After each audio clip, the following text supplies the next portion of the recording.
High. গত 1.5 ঘন্টা ধরে আমার বাড়িতে লোডশেডিং হয়ে রয়েছে, কারেন্ট নেই, আর বাইরে ভীষণ জোরে জোরে মেঘ ডাকছে, আর বিদ্যুৎ চমকালে মানে একটু ঝড় উঠলেই আমার বাড়িতে লোডশেডিং হয়ে যায়।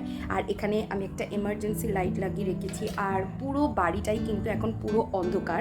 দেখো এই লাইটটা যদি আমি অফ করি, দেখো পুরো ঘরটাই কিন্তু অন্ধকার। হ্যাঁ, আমাকে অনেকেই প্রশ্ন করে, আমার বাড়ির লোকরা, বন্ধু বান্ধব, আত্মীয় স্বজনরা, যে তুই এই বাড়িটার মধ্যে একা কি করে থাকিস।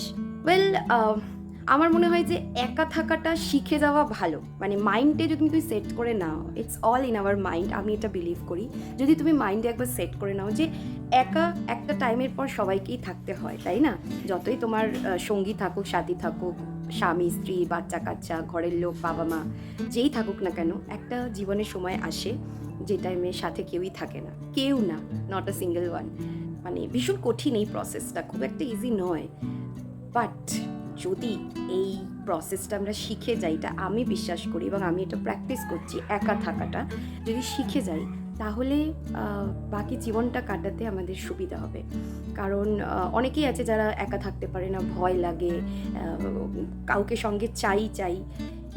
তো এটা করতে গিয়ে কী হয় না, আমরা অন্যের উপরে আমার মনে হয় অনেক বেশি ডিপেন্ড হয়ে পড়ি। কন্ট্যাক্ট লিস্ট করলে হয়তো অনেক কন্ট্যাক্টস পাওয়া যাবে, কিন্তু অ্যাকচুয়ালি জেনুইনলি যখন তোমার কাউকে দরকার হয়, তুমি মানে কেউই থাকে না।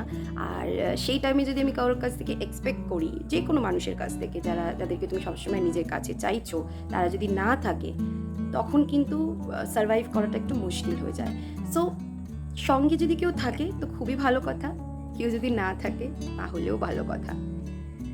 একা থাকার কিন্তু একটা আলাদা মজা আছে, যেটা আমি উপভোগ করছি। প্রসেসটা একটু হার্ড, বাট আই গেস যদি শিখে যাও, লাইফটা অনেক স্মুথ অ্যান্ড ইজি হয়ে যাবে।